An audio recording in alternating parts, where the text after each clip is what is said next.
오늘 하나님께서 우리에게 주신 말씀의 제목은 어쩌면 나의 인생의 고난과 광야의 이유가 이것 때문일 수도 있습니다 라는 제목으로 함께 말씀을 나누겠습니다. 첫 번째 본문 함께 봉독하겠습니다. 열왕기하 21장 1절에서 7절 말씀 시작.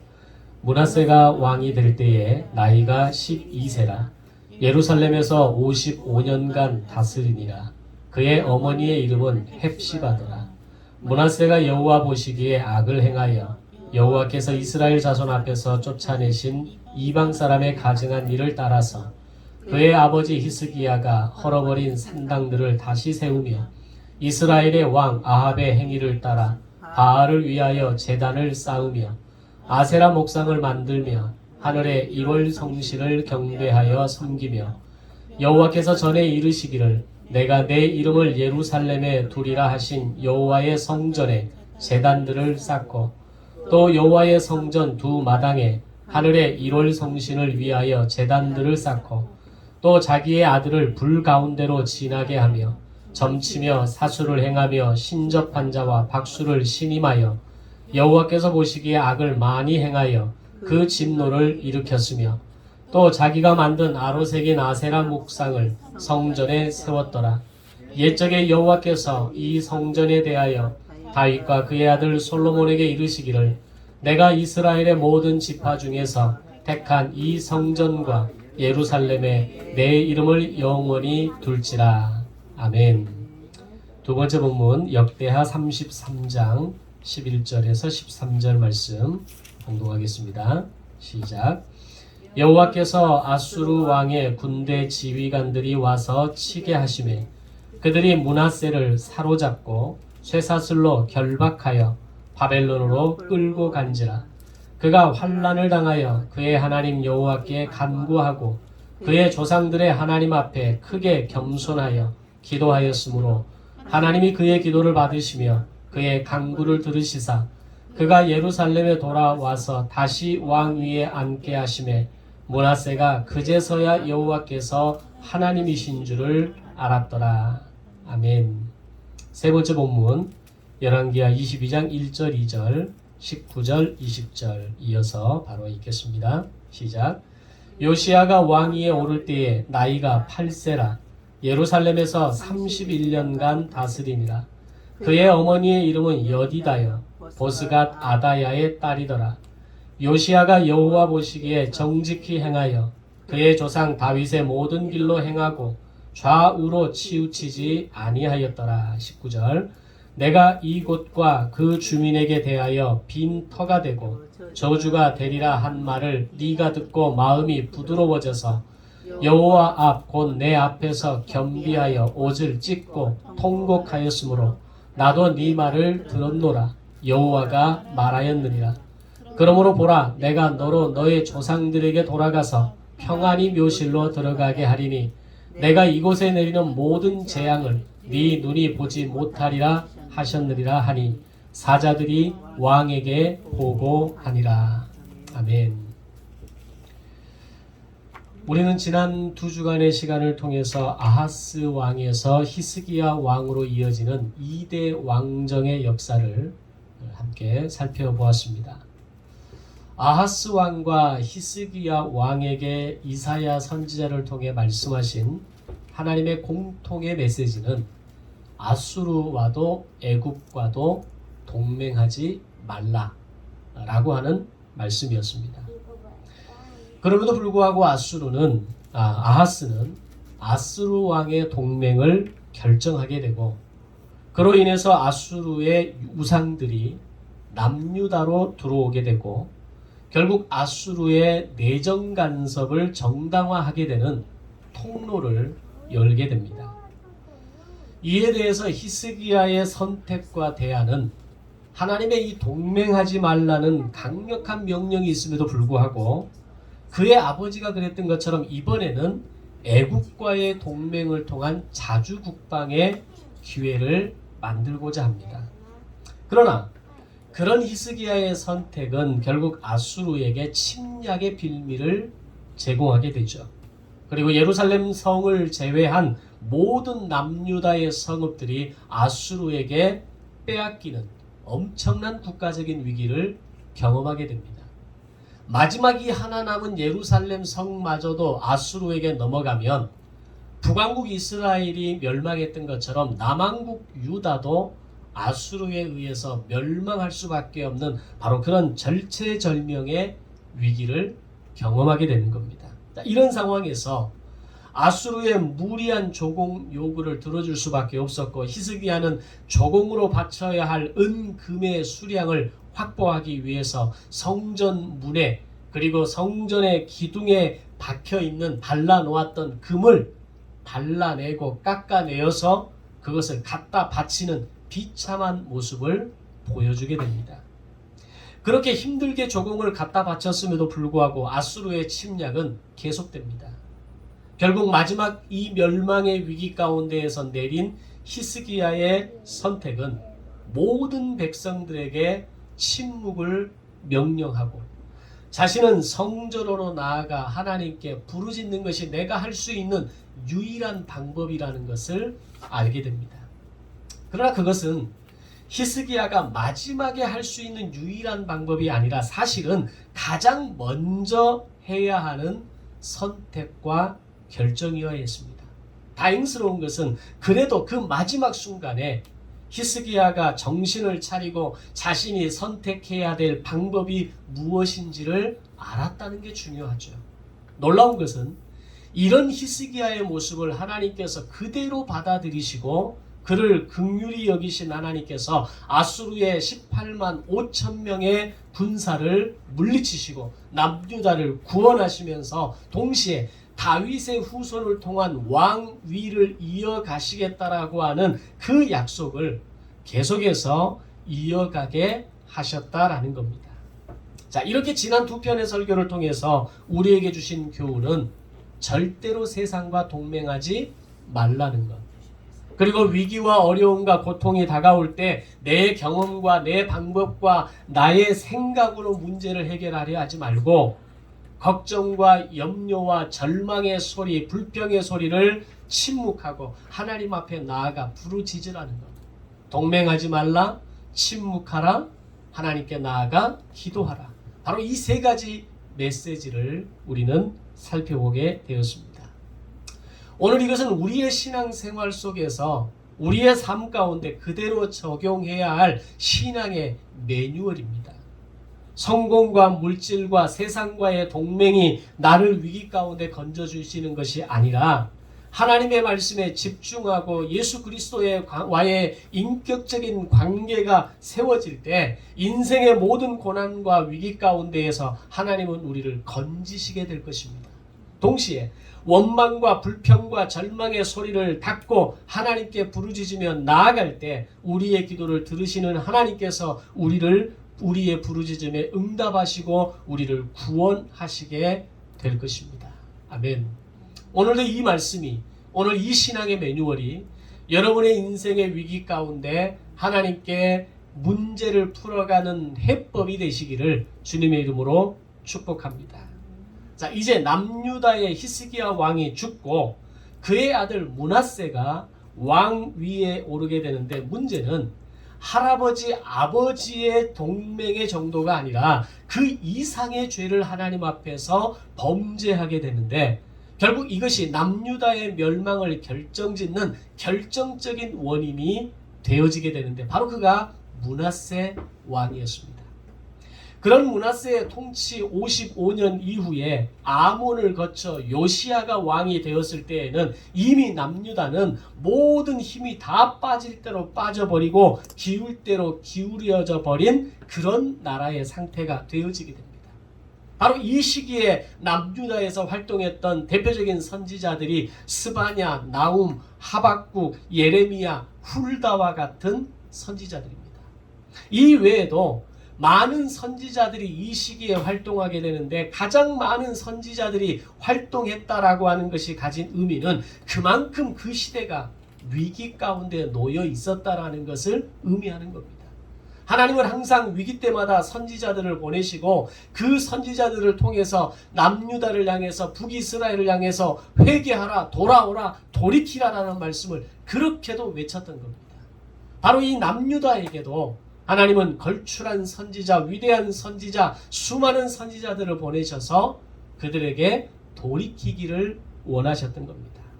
자, 그러면 먼저 히스기야 아들 므낫세에 대해서 좀 더 살펴보도록 하겠습니다. 므낫세 왕은 12살의 히스기야 왕의 뒤를 이어서 남유다의 14대 왕으로 등장하게 되는데, 그의 특징 중에 하나는 남유다의 왕들이 모두 20명입니다. 그 20명의 왕들 가운데 가장 오랜 55년의 기간을 통치했다라는 것이 그가 가진 특징입니다. 그런데 더 중요한 것은 그 55년의 기간에 저지른 므낫세의 죄악이 할아버지, 아버지와는 비교할 수 없을 정도로 엄청난 악행을 저지르는 사건이 있게 됩니다. 바로 그것이 오늘 첫 번째 본문의 말씀입니다. 2절 3절 말씀에 보면 므낫세가 여호와 보시기에 악을 행하여 여호와께서 이스라엘 자손 앞에서 쫓아내신 이방 사람의 가증한 일을 따라서 그의 아버지 히스기야가 헐어버린 산당들을 다시 세우며 북이스라엘의 왕 아합의 행위를 따라 바알들을 위하여 제단을 쌓으며 아세라 목상을 만들며 하늘의 1월 성신 즉 해와 달과 별을 섬겼더라 라고 기록합니다. 여기서 언급된 아합 왕은 사실상 므낫세와 동시대의 사람이 아닙니다. 므낫세보다 200년 전에 앞선 사람이었고, 더군다나 아합은 남유다의 왕이 아니라 북이스라엘의 왕이었습니다. 근데 성경은 오늘 이 므낫세가 아합 왕을 따라서 아합 왕이 섬겼던 우상과 하늘의 1월 성신을 섬기고 제단을 쌓았다라고 기록하고 있다는 겁니다.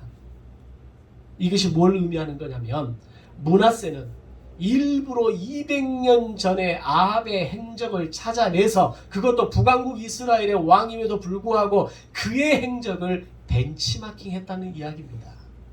따라할 것이 없어서 다른 멸망한 북왕국 이스라엘의 왕을 보고 배운 것도 시원찮을 판에 그 아합 왕이 섬겼던 모든 우상의 종합 세트를 다 가지고 와서 섬기는 왕이 므낫세였다는 겁니다. 결국 므낫세는 그의 할아버지 아버지조차도 하지 않았던 우상을 숭배하고 성전을 모독하고 점을 치고 사수를 행하면서 자기 아들을 불 가운데로 지나가게 했다라고 이야기합니다. 신접한 자와 박수 무당을 가까이 하면서 무죄한 사람들의 피를 흘리게 하는 등 갖가지 감히 상상할 수 없는 죄악을 저지르게 되는데, 바로 이 므낫세의 죄악은 남유다의 20명의 왕들 가운데 넘버원이었습니다. 죄악을 저지르는 데 있어서. 그 중에서도 가장 최악의 죄악의 행동은 예루살렘 성전 안에 우상 제단을 쌓고 그 우상에게 제사하는 행동을 벌였던 겁니다. 어떻게 제사장 나라를 이루고자 했던 다윗의 후손 가운데 이런 자손이 나올 수가 있는 겁니까? 그의 할아버지, 아버지도 하나님 앞에 실수하고 동맹을 통해서 나라의 국가의 위기를 가지고 오는 그런 어떤 실수를 저지른 사람들이었지만, 그의 할아버지, 아버지는 이 정도까지는 아니었다는 겁니다.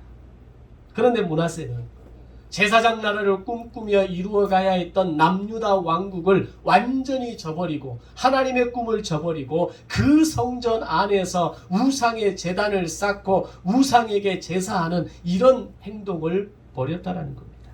이런 므낫세의 모습을 지적하고 평가하는 말씀이 오늘 본문 열왕기하 21장 2절, 6절, 11절에서 세 번이나 반복적으로 하시는 말씀은 여호와 보시기에 악을 행하였더라 라는 말씀입니다.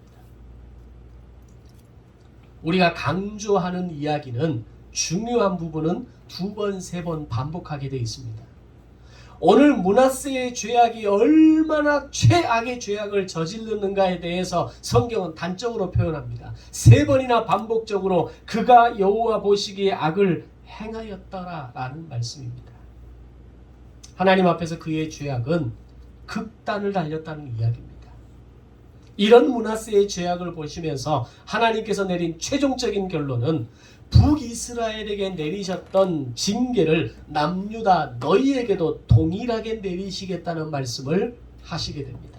그런데 이런 결정을 내리시고 당장이라도 끊어내시고 므낫세를 앗수르에게 잡혀가게 하시면서 남유다에 대한 징계를 가속화시킬 것 같은데 갑자기 므낫세 때가 아닌 그 이후로 연기하시겠다라고 말씀합니다. 이유는 그렇게 극단의 죄악을 저질렀음에도 불구하고 앗수르의 포로로 바벨론으로 끌려간 므낫세가 자신의 잘못을 회개하기 시작한 겁니다.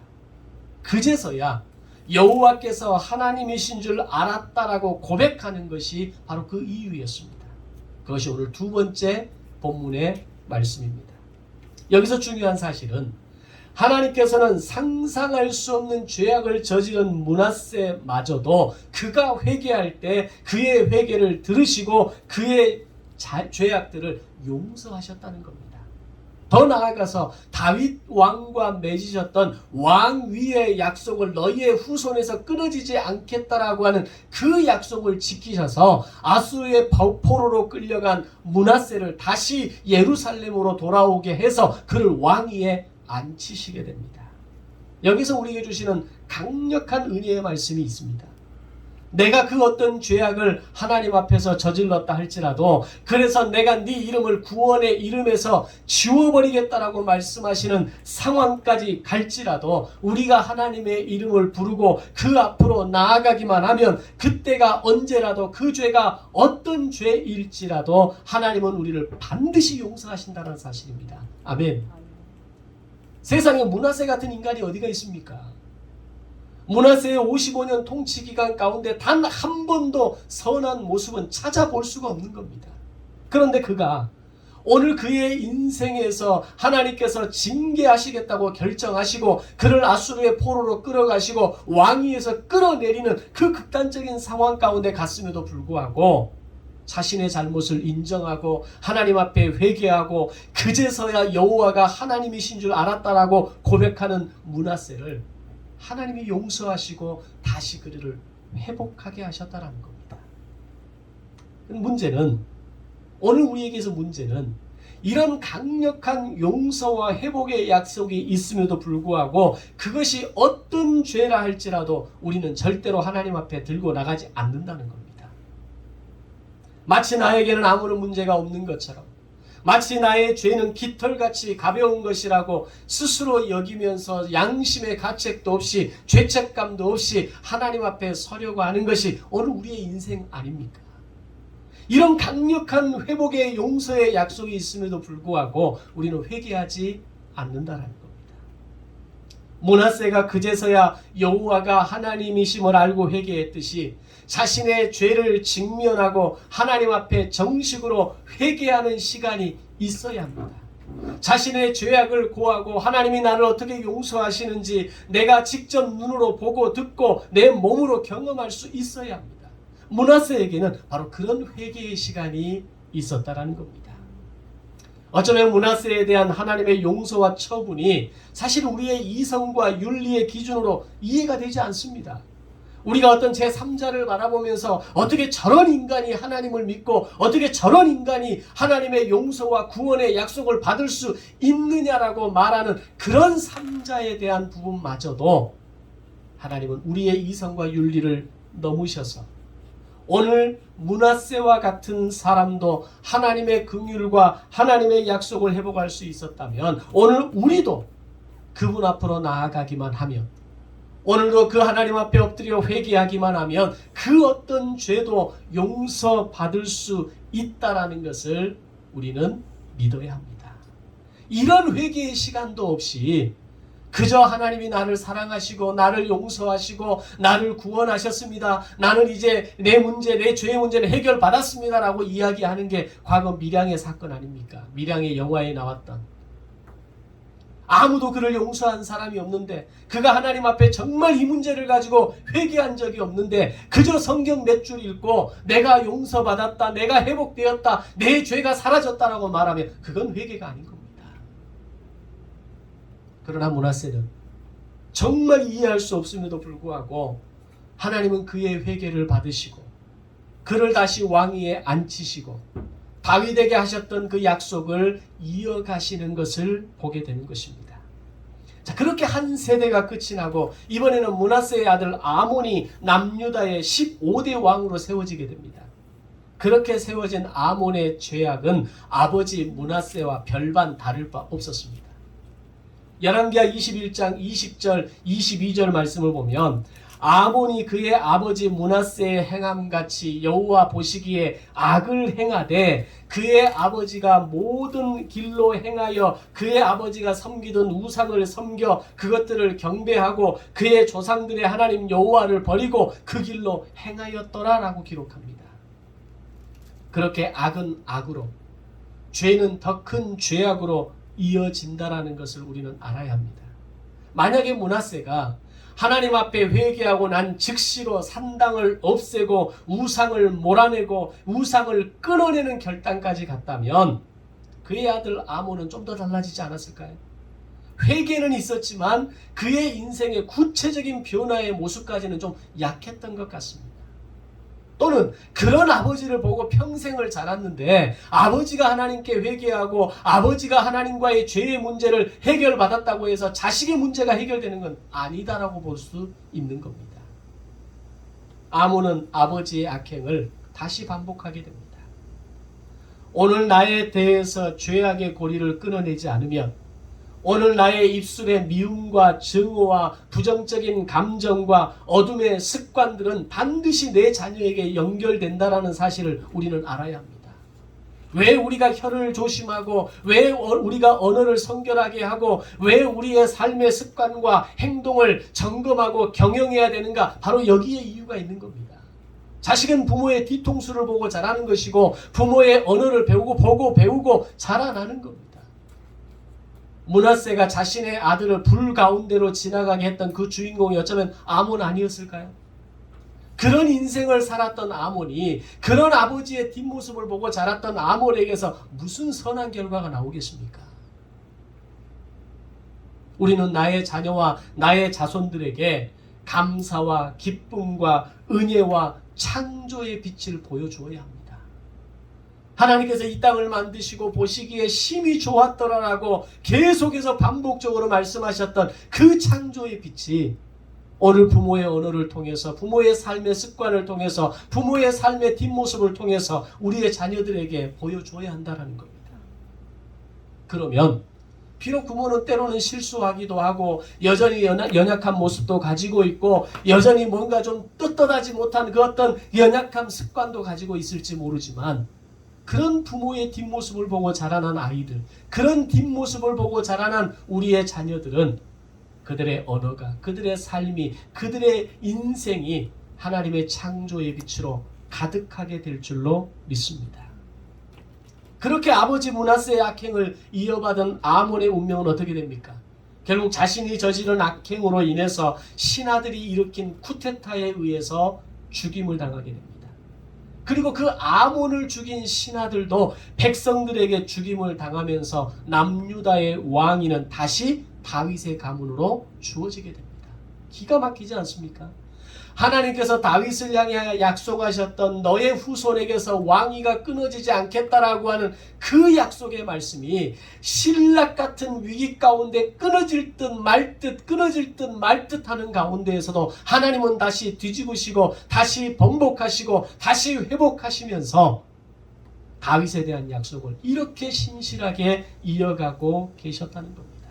심지어는 아몬이 쿠데타에 의해서 죽임을 당하는 그 순간마저도 하나님은 그 아몬의 뒤를 이은 요시야 왕을 통해서 다윗의 후손의 왕위가 이어지게 하는 것을 보게 되는 겁니다.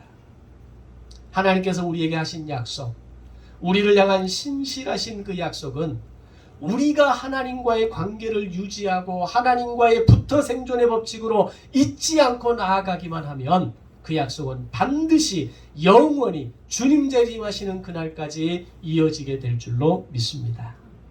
자, 그렇게 해서 세워진 남유다의 16대 왕이 바로 8살의 왕위에 오른 요시야 왕입니다. 오늘 세 번째 본문의 말씀입니다. 여기서 신기한 것은 요시야가 비록 어린 나이에 왕이 되었지만 그의 할아버지 므낫세와 아버지 아몬과는 달랐다라는 것이 놀라운 반전입니다. 지금까지 앞에서 제가 얘기해 드린 것으로 의하면 자식은 부모를 닮을 수밖에 없는 것이고 부모의 언어적인 습관과 부모의 삶의 어둠의 습관들을 그대로 담아내는 것이 자식이라고 말씀드렸습니다. 그런데 신기한 건 아버지, 할아버지 므낫세와 아버지 아몬이 그렇게 악을 행하고 우상을 섬기고 성전에서 우상을 제사하는 그런 악을 저질렀음에도 불구하고 요시야는 다윗의 길로 나아갔다는 겁니다. 하나님 보시기에 선한 일을 행하는 왕이었다라고 성경은 기록합니다. 할아버지와 아버지가 산당을 세우고 성전 마당에 세운 우상을 위한 단을 쌓는 일에 열중했다면 이 어린 요시야 왕의 유일한 관심은 성전 회복이었습니다. 그러면서 그가 왕위에 올라 가장 먼저 한 일은 하나님 앞에 바로 서기 위해 그의 할아버지와 아버지가 60년에 걸쳐 만들어 놓은 우상 숭배의 문화를 정면으로 거부합니다. 제사장 나라를 선택하면서 성전을 청결하게 하고 성전을 수리하는 일을 본격적으로 시작하게 되는데, 그렇게 성전을 수리하는 가운데 어느 한 구석에서 대제사장 hil기야가 한 권의 책을 발견하게 됩니다. 그게 율법책이었습니다. 원래 율법책이 있어야 할 장소는 어디입니까? 성전의 언약궤 옆에 있어야 했습니다. 그들이 광야 생활을 할 때에는 그 율법책을 상징하는 십계명 두 돌판을 언약궤 안에 넣어서 그들이, 제사장들이, 레위인들이 메고 이동해야 됐던 시간이 있었지만, 성전이 만들어지고 난 이후에는 그 언약궤 옆에 율법책을 놓아두어야 했던 겁니다. 그런데 성전을 수리하고 청소하다가 발견됐다라고 하는 것은 그동안 율법책이 어디 있는지도 모를 정도였다는 겁니다. 어느 날 율법책을 잃어버렸고 율법책이 어디에 있어야 하는가를 잊어버리는 모습이 바로 남한국 유다의 죄악이 어디까지 가고 있었는가를 보여주는 겁니다. 신명기 31장 26절에서 모세를 통해 이렇게 말씀하십니다. 이 율법책을 가져다가 너희 하나님 여호와 언약궤 곁에 두어 너희에게 증거가 되게 하라. 이 말씀을 잊어버리고 살았던 겁니다. 그렇게 발견된 율법책을 요시야 왕이 붙들고 회개하며 더욱더 전심으로 하나님을 찾게 됩니다. 그러면서 하나님의 말씀을 더 깊이 깨닫고자 하는 마음이 생기게 됩니다. 왜? 그들의 할아버지, 그의 아버지에게 배운 말씀이었거든요. 율법책을 펴기는 폈는데 이 내용이 뭘 말하는지 이해가 안 되는 겁니다. 그러자 요시야 왕이 하나님의 말씀을 더 깊이 알고 깨닫기 위해서 훌다 선지자를 찾아갑니다. 그리고 찾아온 요시야 왕에게 훌다 선지자는 이렇게 말합니다. 열왕기하 22장 16절 17절 말씀 같이 읽겠습니다. 시작. 여호와의 말씀이 내가 이곳과 그 주민에게 재앙을 내리되 곧 유다 왕이 읽은 책의 모든 말대로 하리니 이는 이 백성이 나를 버리고 다른 신에게 분향하며 그들의 손의 모든 행위로 나를 경노하게 하였습니다. 그러므로 내가 이곳을 향하여 내린 진노가 꺼지지 아니하리라 하라 하셨느니라. 요약하면 이 백성이 나를 버리고 다른 신을 섬겼으므로 내가 남유다에 대해서 징계를 내리겠다라고 하시는 말씀이었습니다. 어린 요시야 왕이 이 말씀을 훌다 선지자를 통해서 듣고 깨달았을 때 그 왕의 마음이 얼마나 떨렸을까요? 얼마나 두려웠을까요? 요시야 왕은 그 자리에서 엎드려 회개하기 시작합니다. 19절 말씀이 요시야 왕의 회개입니다. 여호와 앞 곧 내 앞에서 겸비하여 옷을 찢고 통곡하였다라고 이야기합니다. 비록 그 부모들에게 신앙을 어떻게 해야 하는지, 하나님의 말씀이 어떻게 형성되었는지, 그 말씀이 우리에게 무엇을 이야기하는지 제대로 들은 바도 없는 요시야 왕임에도 불구하고 훌다 선지자를 통해 깨닫게 된 그 말씀이 가슴을 치고 들어오는 겁니다. 그러면서 그가 했던 선택은 내 앞에서 겸비하여, 하나님 앞에서 겸비하여 옷을 찢고 통곡하였다라고 이야기합니다. 하나님의 말씀이 그의 귀와 마음에 들려졌을 때 요시야 왕은 즉각적인 반응은 옷을 찢고 통곡하고 회개하는 것이었습니다. 그런 요시야의 모습을 보신 하나님의 반응도 즉각적인 반응으로 나옵니다. 나도 네 말을 들었노니라. 여호와가 말하였노라. 20절 말씀. 그러므로 보라, 내가 너로 너의 조상들에게 돌아가서 평안히 묘실로 들어가게 하리라. 내가 이곳에 내리는 모든 재앙을 네 눈이 보지 못하리라 하셨느니라 하니 사자들이 왕에게 보고하니라. 아멘. 요시야의 회개로 인해 남유다에 대한 징계와 멸망을 거두시겠다라고 말씀하신 겁니다. 사실 이미 남유다에 대한 징계는 므낫세의 악행으로 인해서 사실 결정되어진 것이었습니다.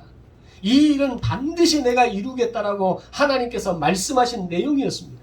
그래서 북이스라엘을 징계하신 것처럼 남유다를 무섭게 다루시겠다라고 하나님 말씀하셨습니다. 그런데 므낫세가 회개할 때 므낫세 이후에 징계를 내리시겠다라고 말씀하신 것처럼 다시 요시야 왕이 회개할 때 요시야 왕 이후에 이 일을 행하겠다라고 말씀하시는 겁니다. 자신이 내리겠다라고 하는 그 징계의 시기를 회개가 있을 때마다 하나님은 번복하셔서 네 이후에 이 일을 이루겠다라고 말씀하시게 됩니다. 결국 어떻게 됩니까? 남유다를 향한 하나님의 모든 재앙은 BC 586년 바벨론 느부갓네살에 침략하면서 결국 남유다는 멸망하게 되고 포로의 삶으로 이어지게 됩니다. 자, 그러면 여기에서 우리가 분명하게 깨달아야 할 것은 우리의 인생에 위기가 닥치고 어려움이 다가오고 어쩌면 이것이 하나님의 징계이시고 하나님이 나를 다루시는 것이다라고 하는 그런 생각이 다가올 때 우리에게 필요한 것은 바로 즉각적인 회개이고 하나님께 부르짖음이라는 겁니다. 인생의 모든 질병이나 모든 어려움, 모든 자녀의 고통이나 모든 광야가 모두 우리의 죄 때문에 일어난 것이라고 말할 수는 없습니다. 그러나 어떤 경우에 있어서는 그것이 바로 나의 죄악과 나의 어둠의 습관과 하나님 앞에서 행한 그리고 지키지 않은 범죄의 결과일 수도 있다라는 것을 성경은 우리에게 이야기합니다. 그때 우리에게 필요한 것은 요시야 왕이 그랬던 것처럼 하나님 앞에 겸비하고 낮은 자세로 엎드려 회개하는 겁니다. 나의 죄를 구하고 용서를 구하고 하나님의 긍휼과 자비를 구하는 겁니다. 아멘. 만약에 므낫세가 그랬던 것처럼 요시야가 그랬던 것처럼 이후의 왕들도 하나님 앞에서 죄를 구하고 은혜와 긍휼과 자비를 구하며 하나님께 회개함으로 나아갔다면 남유다의 역사는 어떻게 바뀌었을까요? 그들은 그때마다 하나님의 은혜와 자비로 또 한 번의 위기, 또 한 번의 위기를 넘어갈 수 있었을 겁니다. 그리고 므낫세에게 말씀하셨던 것처럼 요시야 왕에게 말씀하셨던 것처럼 네 눈으로 보지 않을 것이고 네 이후에 이 일들이 일어나게 될 것이라는 말씀을 그들은 들을 수 있었을 겁니다. 비록 심판과 징계의 말씀은 있으셨지만 하나님은 그때마다 오래 참으신 겁니다. 그리고 그들에게 긍휼과 은혜를 베푸셔서 너 이후에 남유다의 징계를 내리시겠다라고 말씀하셨을 겁니다. 왜냐하면 하나님의 자비와 용서는 무한하시기 때문입니다. 북이스라엘을 징계하신 것처럼 남유다를 징계하시겠다고 말씀하셨지만 그렇게 악하고 못된 므낫세의 죄악마저도 용서하시고 네 이후에 이 일을 행하겠다라고 말씀하신 하나님께서 오늘 우리가 우리의 연약함과 죄를 고백하고 나의 어둠의 습관들을 하나님 앞에 토설하고 내가 하나님 앞에 행하지 못한 하나님의 말씀을 지키지 못한 것들에 대해 회개한다면 어떤 일이 일어나겠습니까? 과연 어떤 일이 우리 인생에 일어날까요? 상상할 수 없는 하나님의 긍휼과 자비와 용서와 은혜가 회복이 저와 여러분에게 일어나게 될 줄로 믿습니다. 므낫세 같은 인간도 용서받았는데 요시야 같은 그 어린 왕도 하나님 앞에 회개할 때 나라의 국가적인 위기를 하나님께서 극복하게 하시는데 오늘 이 땅을 살아가는 우리가 하나님 앞에 범죄하면 뭘 얼마나 하겠습니까? 우리가 사람을 죽입니까? 누구 것을 빼앗기를 합니까? 어려운 가운데에서도 살아내기 위해서 치열하게 살아가고 있는 것뿐입니다. 그러나 하나님과의 깊은 교제를 거부하고 하나님과의 인격적인 만남을 거부하고 하나님 앞에 내가 결단해야 될 것들을 결단하지 못하는 그 연약함에 대해서 하나님 앞에 회개함으로 나아갈 때 하나님 우리를 끌어안아 주시지 않겠습니까? 그래, 괜찮다. 내가 너를 이미 용서했다. 내가 너에게 했던 그 모든 약속을 내가 이어가겠다라고 말씀하실 겁니다. 이후에 세워지는 남유다의 왕들이 계속해서 회개로 나아갔다면, 그리고 마침내 제사장 나라의 모습을 회복하고 하나님 앞에 나아갔다면, 하나님의 징계와 분노를 만져드리고 모세의 중보로 하나님의 진노를 거둬들이신 것처럼 남유다를 향한 징계도 거둬들이지 않았을까요? 저는 그런 하나님이라고 생각합니다. 그러나 그들은 끝내 회개하지 않았고, 므낫세마저도 용서받고 요시야 왕을 통해 또 한 번의 기회가 남유다에게 주셨음에도 불구하고 그들은 더 이상 은혜를 입지 못한 백성이 되고 말았습니다. 사랑하는 성도 여러분, 다시 말합니다. 여러분의 인생의 광야와 문제와 질병과 고통과 아픔이 모든 것이 여러분의 죄의 결과라고는 말할 수 없습니다. 또 그렇게 말해서도 안 됩니다. 그렇게 말하고 결론 내리는 건 매우 위험한 이야기입니다. 그러나 어떤 경우에는 나의 죄악의 결과이고 하나님 앞에 내가 반드시 지켜야 할 것들을 지키지 않음으로 인한 나의 범죄의 결과일 수도 있다는 것을 깨달으시기 바랍니다. 그렇게 생각될 때, 그런 느낌적인 느낌이 나에게 다가올 때 우리는 어떻게 해야 될까요? 나는 죄가 없다. 나의 죄는 깃털처럼 가볍다. 라고 말할 것이 아니라, 므낫세 같은 왕도 하나님께 회개함으로 나아가고 요시야와 같은 어린 왕도 하나님께 회개함으로 나아갔던 것처럼 나의 죄악과 나의 어둠의 습관과 나의 그 신실하지 못함을 하나님 앞에 회개함으로 나아갈 때 하나님의 긍휼과 자비를 입는 인생이 되실 줄로 믿습니다. 신앙의 매뉴얼은 간단합니다. 말씀을 통해 우리에게 주시는 하나님의 메시지는 분명합니다.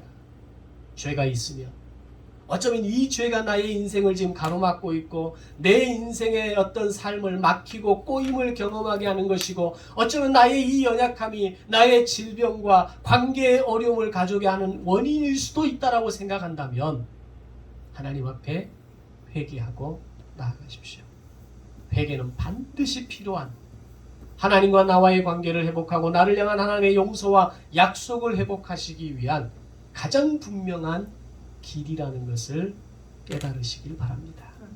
어쩌면 나의 인생의 고난과 광야는 하나님 앞에서 해결하지 못한 나의 죄악이 그 이유일 수 있습니다. 기도하겠습니다.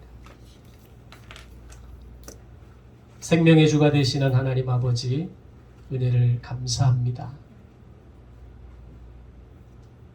아하스, 히스기야, 므낫세, 아몬, 요시야 5대 왕의 흐름을 통해서 오늘 우리의 인생의 문제와 위기와 어려움이 다가왔을 때 어떻게 그 문제를 극복하고 돌파해야 하는지 해법을 보여주시고, 오늘 나의 인생의 징계와 고통과 어려움과 눈물이 있을 때 어쩌면 그것이 내가 해결해야 할 하나님 앞에서의 죄악이 아닌가를 깨닫게 하시는 이 신앙의 매뉴얼을 내 삶 가운데 다시 한번 점검하게 하시고 적용하게 하시고, 그래서 하나님의 용서와 회복의 약속을 이루어가는 사랑하는 성도들의 인생이 되게 하여 주시옵소서. 감사드리오며 예수님의 이름으로 기도드리옵나이다. 아멘.